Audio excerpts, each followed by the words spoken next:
Well, let's bring in the man himself, Cameron Milner, former Chief of Staff to Bill Shorten and current GXO Strategies Director, also National Senator Matt Canavan. Welcome to you both. Cameron, I should mention you're in London. Now, you accuse Labor of being China's lapdog. How worried are you about this foreign policy approach from these two absolutely hopeless ministers, Albanese and Penny Wong? And I'd add Richard Marles to it as well, because I don't think Marles is doing enough on AUKUS. I mean, he's playing rounds of golf rather than getting the deal done. So AUKUS is a worry, but so is our foreign affairs approach with China. Our near-Pacific neighbours are having China's soft diplomacy and hard cash buying access. And our solution is Pat Conroy sculling Carver and Albanese twerking in a Hawaiian shirt. That's not foreign policy. Wong is weak on China, and that's a real worry. And her defunding ASPI would only add to the Beijing tick list, the to-do list. Paul Keating and Xi Jinping would be very happy when Albo and Wong do one of the 14 items on that list. And the review is there to defund ASPI. Let's call it as it is. That's the real worry, that we're trying to denude ourselves of the skill set we need to defend our nation.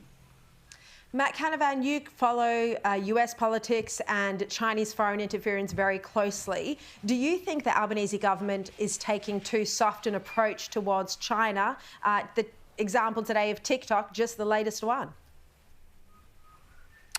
Well, look, I do think the Albanese government have boxed themselves into a corner of China's making here. They've hitched so much of their foreign policy success, their publicly success or claims of success in foreign policy, to China's actions. So if China were to ever reimpose tariffs on wine, for example, or they've still got them or they keep them there, impose tariffs on beef again, on wheat, on barley, that would be really embarrassing for the Albanese government, because they've made such a big deal of spruiking the changes since they got elected. And I just think it's a really poor way to put yourself in, strategic position to put yourself in, because China knows that they've got the Labor government over a barrel and will be able to get away with more than usual. I mean, look, on the particular legislation that's gone through the US Congress, I mean, I don't have a lot of faith in the US Congress, I'm sorry, and I wouldn't be slavishly adopting whatever goes through that sausage factory.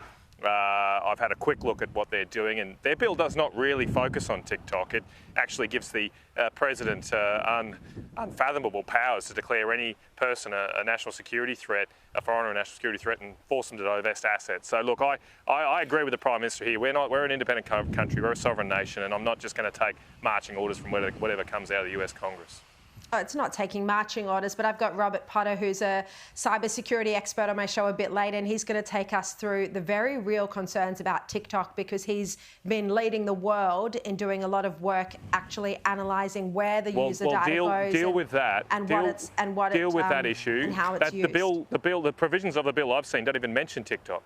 And so this gives powers potentially for the government to regulate X or Truth or any of these other platforms. So I think we've got to be a bit careful here, giving so much power to executive authority. We need to protect free speech. Look, just before we move off this topic, Cameron, you know, just to go back to Anthony Albanese and Penny Wong, they think they're foreign policy geniuses because China's lifting trade tariffs, but all they've done is be silent in the face of Chinese aggression. And the most obvious example of that is when our Navy divers came under that sonar attack. Albanese saw the President, Xi, said nothing. Absolutely right. Absolutely right. And he went on to get a handsome boy, gratuitous compliment, and smiled and grinned his way through that.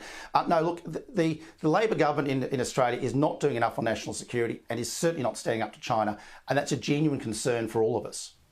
Yeah, absolutely. All right, let's have a look at these electric trucks that were announced today. The government pushing their climate agenda by announcing that a fleet of electric trucks will hit Western Sydney. Here was Anthony Albanese thanking his mate, Chris Bowen.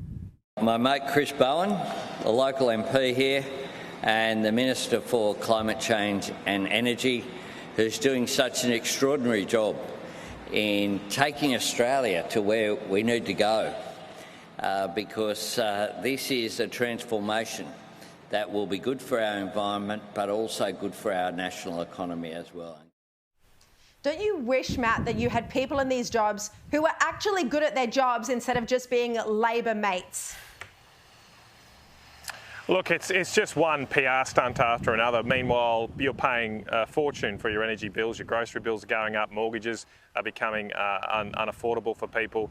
And the government continues to be addicted to these ridiculous PR shoots based on a few new trucks. I mean, great. Look, I've got nothing against electric cars. These are coal-fired power trucks that have been installed now in Western Sydney. They'll probably be charged overnight tonight. And usually New South Wales gets about 80% of its power from fossil fuels overnight. So great, that's fantastic. But meanwhile, I'm up here in the Pilbara, the thing that is driving our nation, funding our public services through the iron ore industry, and they're all using diesel trucks. We're just out at the Mount Tom Price mine yesterday. They're all using copious amounts of diesel. So why wouldn't we as a country, if we're a serious country, focusing on improving our oil security needs? We now import more than half our petroleum needs from overseas. There is 1.8 trillion barrels of oil, according to Geoscience Australia, here in and around the Pilbara.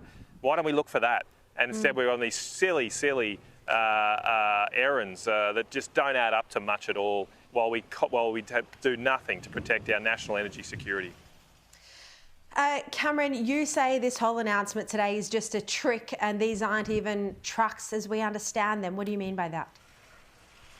Well, this is the Albanese electric trick. These delivery vans, they're basically guaranteed to do 100 kilometres, up to 400 kilometres. These aren't long-haul trucks. These certainly aren't the mining trucks that Matt just spoke about either.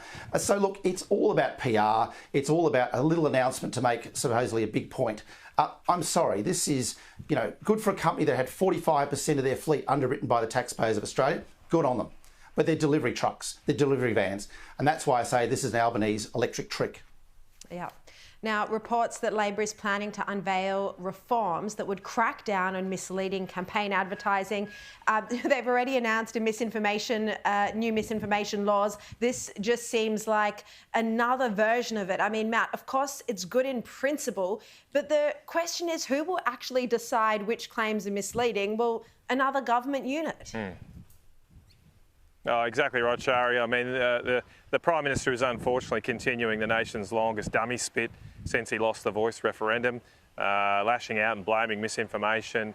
That some of his ministers claim that there's Donald Trump tactics here in Australia. I mean, why can't we just let Australians decide for themselves what's right or wrong? We have free speech in this country. It's served us well. Of course, the Labor Party have been pretty guilty of stretching the truth at different times at other elections, and you don't see the Liberal and National parties saying, well, let's just gag all our political opponents. We don't support that. Of course, we recognise what our job is then is to point out those lies and learn from the lessons of those election losses we had, rather than just simply try and silence average Australians. This is definitely not the approach to go down, and I hope it gets shot down in flames, just like the government's misinformation bill, which seems to be going nowhere. Yeah, well, you're absolutely right. We do have freedom of speech in this country. We're meant to have freedom of speech in this country. This is just another attempt to curb it. And, The Voice is a perfect example, Cameron, because Anthony Albanese, Linda Burney, all of the ministers kept coming out and accusing the no side of misinformation. So if they think that that was misinformation, well, and you had this unit running, well, a lot of their campaign material probably would have been taken down. As it was, a lot of posts were taken down by the tech giants anyway. Oh, and look, the Albanese and Linda Burney Voice show failed because of no information. They didn't tell people what it was about. I mean, they failed at the first hurdle to actually explain why you'd have to vote yes. So no, it's not about misinformation. It was about no information from Albo and Linda during the Voice referendum. Now, just very quickly, reports today that Palestinians who'd been given visas by the Albanese government were then had their visas cancelled while they were already en route to Australia. Matt, this is obviously would be very distressing for those families. But what it comes down to is the fact that these security checks should have been done properly in the first place. As we've been saying on Sky for months now, you can't turn around a visa in as little as an hour, which is what we showed the government's been doing.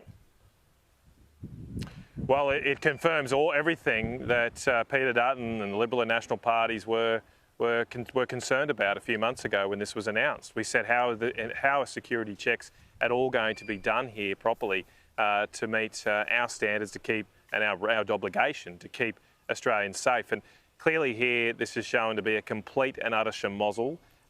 These people should never have got on the plane, of course, and who knows now what they're going to have to do to fix this particular issue.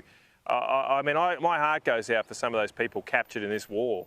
But we must keep Australian safety first. That is the top priority. And clearly the government has not done that here. They have failed to secure the safety of Australians once again after their other failures with the High Court case last year, the boat arriving not far from where I am today here in northern West Australia. Who's in charge of our borders right now? We need to have, I think, some new ministers, because the current ones are just not up to scratch. Yeah, totally agree on all of that. I mean, Cameron, if you're issuing visas when you've got no proper consulate present on the ground in Gaza, you can't tell who are innocent families who deserve our help, and you can't tell who might actually be part of the Hamas terrorist group. You can't do these security checks in as little as 1 hour or 1 day. So this was always going to be a debacle when the government just suddenly issues 2,273 visas to Palestinians without the proper checks. Oh, look, the whole immigration situation, the whole visa situation under Giles is a complete shambles, a complete mess. The only people seeming to get visas in Australia are assassins and pedophiles and slave traders. They get a visa, but poor people escaping the horrors of Hamas are put through the ringer and put on a plane and then sent back. It's appalling. Giles is not doing his job, except if you're an appalling person like an assassin or a pedophile, because you get a visa then. Such a mess. Cameron Milner coming to us from London, and Matt Canavan, so great to see you both. Thank you very much for your time.